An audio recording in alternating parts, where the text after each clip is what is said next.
Hello Sagittarius, welcome to Guru Hindi tarot. और ये reading है इस बारे में कि क्या ये पर्सन मूव ऑन कर गया है।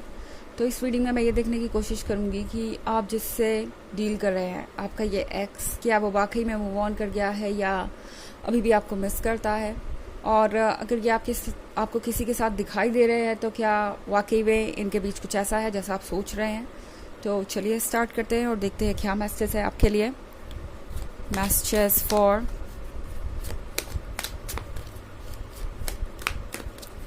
Sagittarius.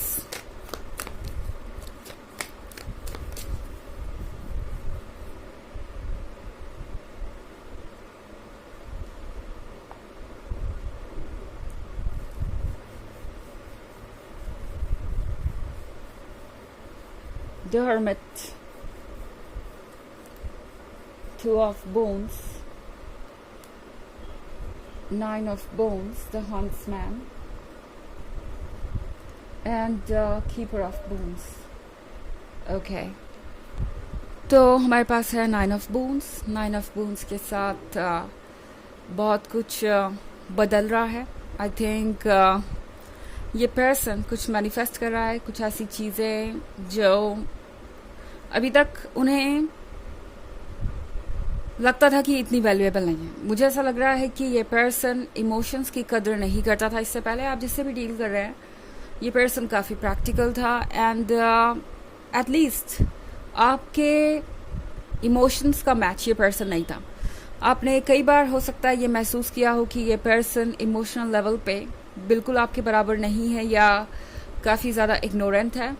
द हंट्समैन के कार्ड के साथ ये कोई ऐसा पर्सन हो सकता है जिससे अक्सर वैलिडेशन पाना पसंद था एंड शायद इसीलिए ये पर्सन आपके साथ भी रिलेशनशिप में आया। शुरू में जब ये पर्सन आपसे मिला था, इनका कोई फ़ायदा उठाने का इरादा हो सकता है किसी तरीके का एडवांटेज लेना चाहते हो। बट अब इस पर्सन को ये रियलाइज़ हो रहा है कि बात उससे कहीं ज़्यादा है। एडवांटेज से मेरा मतलब ये नहीं कि आपने उन्हें कुछ दिया ही हो, ज़रूरी नहीं है ये। यहाँ पे ये वैलिडेशन के बारे में भी हो सकता है। अक्सर ये पर्सन वैलिडेशन के लिए ये सब करता है कि हाँ वो वाकई में डिज़ायरेबल है, वाकई में लवेबल है। ये एक ऐसा पर्सन हो सकता है जिनका पास्ट काफ़ी कॉम्प्लिकेटेड है। ओके, मैं बात कर रही हूँ उनके पास्ट रिलेशनशिप की, लव रिलेशनशिप्स की, इनके रिलेशनशिप की अपने फैमिली मेम्बर्स के साथ। एंड कभी भी इस पर्सन को ऐसा लगा नहीं जैसे कि उन्हें कोई डीपली प्यार करता है या उनकी कोई अहमियत है।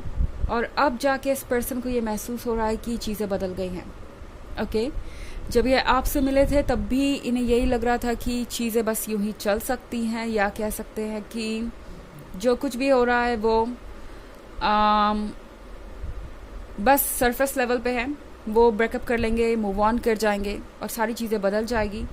पर ऐसा कुछ होता हुआ उन्हें नज़र नहीं आ रहा। और अब ये पर्सन थोड़ा सरप्राइज्ड है। ओके, जब आप दोनों का ब्रेकअप हुआ था तो इस पर्सन को लगा था कि बस ये यहाँ से बाहर निकलेंगे, कोई और मिल जाएगा और लाइफ बस मूव ऑन कर जाएगी आराम से। बट फिलहाल मैंने द हर्मिट मोड में बैठा हुआ देख रही हूँ। ये पर्सन यहाँ पे अकेले बैठा हुआ है और सोच रहा है कि ये वो कहाँ फंस गए हैं। ये वो पर्सन नहीं है जो इमोशंस को संभाल पाए और अब इनके इमोशंस इनके लिए प्रॉब्लम बन गए हैं। इनके लिए कुछ भी इससे ज़्यादा चैलेंजिंग नहीं है। ओके, ये पर्सन किसी भी तरीके का चैलेंज फेस कर सकता है क्योंकि ये द हंट्समैन है। कोई स्किलफुल पर्सन है, कोई स्ट्रॉन्ग पर्सन है जिसके अंदर स्ट्रेंथ की कोई कमी नहीं है, विल पावर की कोई कमी नहीं है। मगर फिलहाल ये पर्सन द हर्मिट बना हुआ है यहाँ पे एंड उनको समझ नहीं आ रहा कि आखिर वो अपने इमोशन से कैसे डील करें। इमोशंस से डील करना इनके बस की बात नहीं है और अक्सर ये बहुत ज़्यादा हो जाता है इनके लिए। तो फिलहाल इस पर्सन को ऐसा लगता है जैसे कि कहीं छुप जाना चाहिए। हो सकता है आजकल आप इन्हें ज़्यादा देखते ना हो क्योंकि ये पर्सन अकेले वक्त बिताना प्रेफर करता है। समझ नहीं आ रहा कि उनको इस इमोशन से कैसे डील करना है। कोशिश तो कर रहे हैं मगर उन्हें भरोसा नहीं है कि वो इससे डील कर पाएंगे। ये चीज़ें उन्हें क्रेजी कर रही हैं। ओके, ये इमोशंस उन्हें बहुत ज़्यादा क्रेजी कर रहे हैं। टू ऑफ बोन्स के साथ ये पर्सन अभी भी ये बोझ कैरी कर रहा है। ओके, ये एक ऐसा बोझ है जिससे कैरी करने के लिए उन्हें किसी ने फोर्स नहीं किया।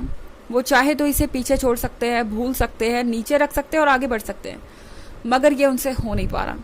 ये बोझ है उनके गिल्ट का, उनके शेम का। उनकी एक्सपेक्टेशंस का जो वो इस रिलेशनशिप में आपसे रखे हुए थे, एंड अब इस पर्सन को लगता है जैसे कि ये चीज़ें कभी भी वो भूल नहीं पाएंगे। ओके, तो वो सारी चीज़ों को कैरी कर रहे हैं, वो मेमोरीज वगैरह सब। एंड कीपर ऑफ बून्स के साथ ये पर्सन जानता है कि उन्हें क्या करना चाहिए और क्या नहीं करना चाहिए। इस पॉइंट पे इस पर्सन को पता है कि उन्हें अपने इमोशंस को एड्रेस करना सबसे ज़्यादा ज़रूरी है। लगता है ऐसी सिचुएशन में ये पर्सन पहली बार पड़ा है और अब वो जाने नहीं देना चाहते किसी भी चीज़ को। मतलब चाहते हैं कि वो आपको रातों रात भूल जाए, सब कुछ ख़त्म हो जाए, मूव ऑन कर जाए, मगर फिर भी पुरानी बातों को जाने नहीं देना चाहते। लगता है जैसे ये इमोशंस जो उन्हें पहली बार फील हो रहे हैं उन्हें वाकई में अलाइव होने का एहसास करा रहे, जिंदा होने का एहसास करा रहे। तो चाहे ये इमोशंस जैसे भी है, इन इमोशंस को वो जाने नहीं देना चाहते। हालांकि ये एक जर्नल रीडिंग है ऑफ कोर्स, तो ये सबसे रेजोनेट नहीं करेगी। एनर्जी रिवर्स हो सकती है अगर आप क्रॉस वॉचर हैं। इसके अलावा अगर आप पिछले वीक की रीडिंग या ईयरली रीडिंग देखना चाहें 2023 के फर्स्ट क्वार्टर, सेकेंड क्वार्टर और फोर्थ क्वार्टर की, तो उसका लिंक आपको डिस्क्रिप्शन बॉक्स में मिल जाएगा हमेशा की तरह। चलिए आगे बढ़ते हैं।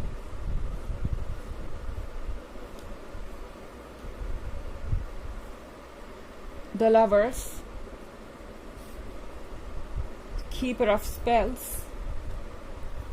Three of Visions, Four of Visions, and Child of Spells. Okay, तो हमारे पास है The Lovers. The Lovers का कार्ड यहाँ पे क्लियरली ये शो कर रहा है कि इस पर्सन को आपकी याद आती है एंड ये आपके पास होना चाहते हैं। जैसा आप इस पिक्चर में देख रहे हैं ना लवर्स को, आई थिंक ये पर्सन आपके पास आना चाहता है, आपको फील करना चाहता है और हर बात इन्हें याद आ रही है। कीपर ऑफ स्पेल्स के साथ ये पर्सन फिलहाल डील कर रहा है अपने फियर्स इमोशन से। अगेन वही कार्ड आ गया यहाँ पे। फायर के साथ इस पर्सन के लिए इस समय अपनी फीलिंग्स को हैंडल करना बहुत मुश्किल है, बट थ्री ऑफ विजन्स के साथ आप देखेंगे कि शायद ये पर्सन कुछ ज़्यादा ही इन्वॉल्व है कुछ और लोगों के साथ। इनके फ्रेंड्स और फैमिली मेम्बर हो सकते हैं, कोई नया पर्सन भी हो सकता है। अगर आपको लगता है कि कोई थर्ड पार्टी, अगर आपको पता है कि ये पर्सन किसी इमोशनल अटैचमेंट में है किसी और के साथ, तो बस वो एक शो है। ओके, मुझे यहाँ कोई इमोशंस नहीं नज़र आ रहे हैं, बस ये फन नज़र आ रहा है। लग रहा है जैसे कि यहाँ पे सब कुछ बहुत कैजुअल है। ओके, ये पर्सन किसी भी चीज़ को सीरियसली नहीं ले रहा और उन्हें लगता है कि इस सबसे भागने का सबसे अच्छा तरीका ये है कि वो लाइफ को एंजॉय करें। फोर ऑफ विजन्स के साथ ये पर्सन सोच में है अभी भी कि करे तो करे क्या। ओके, इन्हें लगता है कि वापस जाने से कोई फ़ायदा नहीं। अगर वो आपके साथ रिकन्सिलिएशन का सोचते हैं सजिटेरियस, तो उसके साथ बहुत सारे ऑब्स्टेकल्स आएंगे जिस पे वर्क करना है और ये वो पर्सन करना नहीं चाहता। ऐसा लग रहा है जैसे कि ये भाग रहे हैं चैलेंजेस से, इजी चीज़ें चूज़ कर रहे हैं और वो इजी चीज़ें, आखिर इजी चीज़ें उन्हें वो हैप्पीनेस नहीं दे पा रही जो चीज़ें हमें एफर्ट के बाद मिलती हैं। तो इस पर्सन के अंदर कोई सेंस ऑफ अचीवमेंट नहीं है, कुछ भी नहीं है ऐसा जो इन्हें ऐसा महसूस कर रहा है जैसे कि वो खुश है अपने लाइफ में। चाइल्ड ऑफ स्पेल्स के साथ ये पर्सन बस यूं ही दिल बहलाने की कोशिश कर रहा है छोटी छोटी चीज़ों से और कोशिश कर रहे हैं कि इन्हें अपने कंफर्ट जोन से बाहर ना जाना पड़े। और फिलहाल तो मुझे नहीं लगता कि ये पर्सन कोई एक्शन लेने के लायक भी है। इमोशनली बहुत ज़्यादा डिस्टर्ब हो सकते हैं इस पॉइंट पे, इतना कि कुछ डिसाइड नहीं कर पा रहे, कुछ क्लियरली सोच नहीं पा रहे। चलिए देखते हैं कि आपके लिए ऑरेकल मैसेज क्या है। Messages for Sagittarius.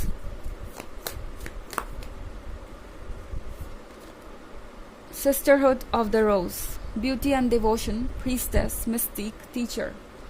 तो ये कार्ड आपसे कह रहा है कि आप ब्यूटी हैं, आप डिवोशन हैं और आप एक प्रीस्टेस भी हैं। तो जो कुछ भी हो रहा है वो परफेक्ट है इस पॉइंट पे, यानी इस पर्सन को जो लेसन सीखने चाहिए वो उन्हें इसी तरीके से मिलेंगे। ओके ये एक पेनफुल सिचुएशन हो सकती है एंड भले ही चीज़ें अभी आपको परफेक्ट नहीं दिखाई दे रही, मगर ये जो कुछ भी हो रहा है वो किसी रीज़न से ही हो रहा है और यूनिवर्स का जो प्लान है वो परफेक्ट है। इसे आप अभी पूरा नहीं देख सकते, मगर जल्दी चीज़ें अनफोल्ड होंगी। आप एक मिस्टीक है, आप एक टीचर हैं, इस पर्सन को बहुत कुछ सिखा भी रहे हैं ओके इस जर्नी में बिना कुछ किए ही। तो ये है रीडिंग इस बारे में कि क्या ये पर्सन मूव ऑन कर चुका है। आई होप आपको अच्छी लगी होगी। Thanks for watching, till next video, bye.